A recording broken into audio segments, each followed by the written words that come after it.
What's good, YouTubers and YouTubettes? This is JB Sports, back again with another one. In a fight that's 10 years past due, featuring two former champions, fighting at a catch weight of 149 pounds in one of the biggest fights in UK history. That's what some of the UK boxing fans are saying. You know, I don't know if that's a good thing or a bad thing that this fight, featuring two guys that are on the back nine of their careers, are having one of the biggest fights in UK history. Right up there with Anthony Joshua versus Vladimir Klitschko. That was a unification fight in the heavyweight division. Right up there with Carl Froch versus George Groves. That was a middleweight title fight. Right up there with Lennox Lewis versus Frank Bruno.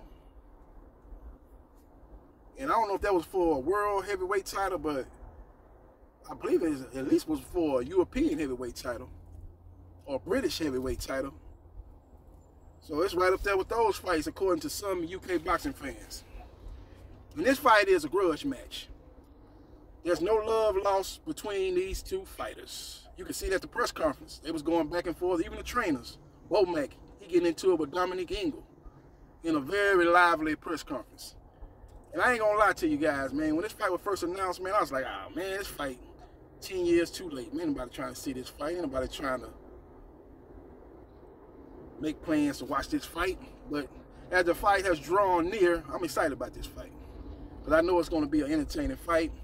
Kell Brook has been chasing Amir Khan for 10 years now. Amir Khan looks at Kell Brook as a fighter that's not on his level.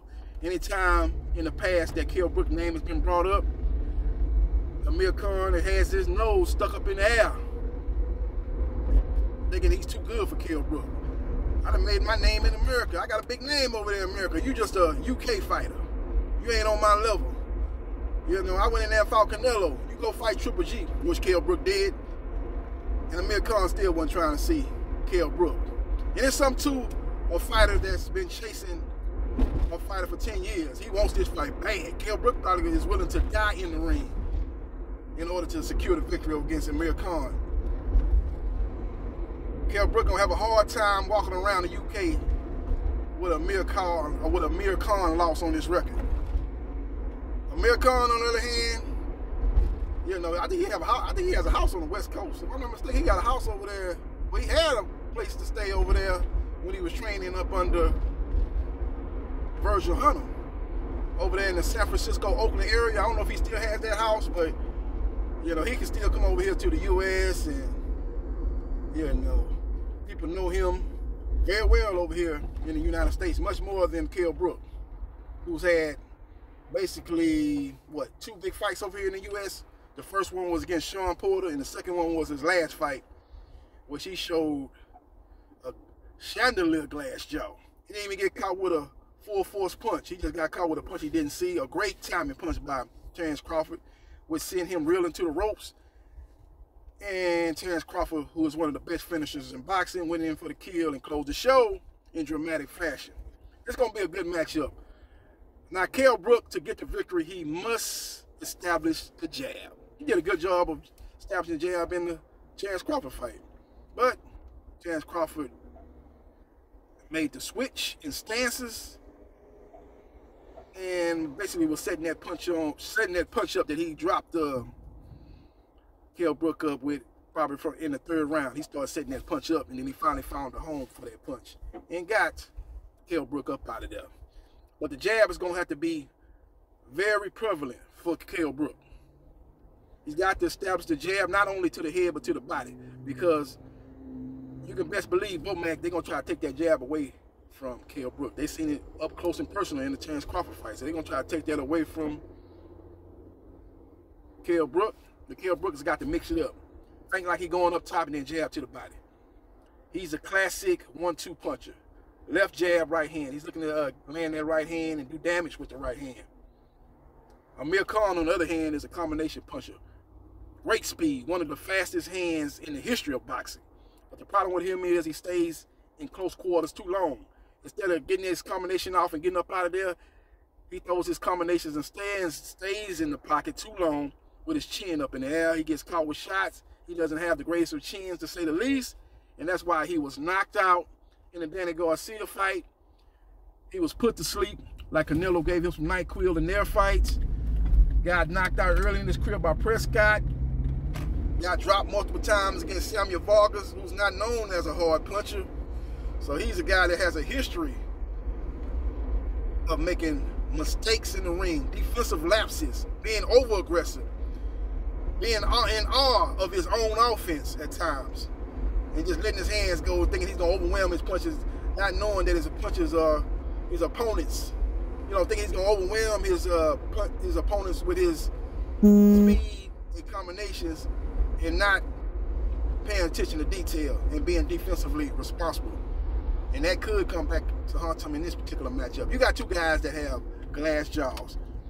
Khan has shown a glass jaw throughout his career, and Amir Khan has shown a glass jaw in his last fight against Terence Crawford. So we will see what happens, and we will see what transpires. But I like Kell Brook. I just think he's just a hungrier fighter. I think he wants it more. I think Amir Khan's going to be doing good things early on in this fight, but I think eventually he's going to get caught, and I think Kell Brooks stops him in dramatic fashion in the 11th round in a very competitive fight. Might even be slightly behind before the stoppage, but I just think he's more consistent. I just think he wants to fight more than Amir Khan. I think this is kind of like a last resort for Amir Khan. He's done everything he could do in America. Now he's coming back home to take a last curtain call and give the UK boxing fans what they've been craving for the last 10 years. So we will see what happens, and we will see what transpires. But this is definitely a grudge match. This is Tupac versus Biggie Smalls. A lot of hate. No love lost between these two guys. And this is a backyard brawl, and this is for UK supremacy. And I think this is going to be a fight that has a great atmosphere. It's going to almost be like one of those soccer matches over there in the UK. The fans going to be into it. You're going to have people pulling for Kell Brook, and you're going to have people pulling for Amir Khan. So it's going to be a very, very interesting matchup. But again, Kell Brook must control Amir Khan with his jab, control distance, and look to land right hands. Amir Khan must close the distance, get within shooting range. Not get too close where he smothers his punches, but get within range where he can get his combinations off. And whichever fighter is able to establish the body shots, invest in the body shots early on, I think they will have the upper hand when we get toward the middle of the fight and toward the second half of the fight. Because I think both guys, once we get to the 8, 9, 10, 11, 12 rounds, if the fight gets that far, I think you're going to have both guys in the ring with heavy legs. You're going to be seeing a lot of grabbing, a lot of tussling, a lot of holding. I think fatigue will set in for both fighters. So this could be a fight that could end early. If it ends early, I favor Amir Khan. But as long as the fight goes, I think Kell Brook has the edge. He's a guy that lands and is a little bit more consistent and has shown to be more durable as the fight wears on, as the fight gets more competitive and both guys are having success. I trust Kell Brook more than I trust Amir Khan. Let me know your thoughts about this particular matchup. Amir Khan versus Kell Brook. Who you like? Like, share, subscribe to JB Sports, the man, the myth, the legend. And I holla.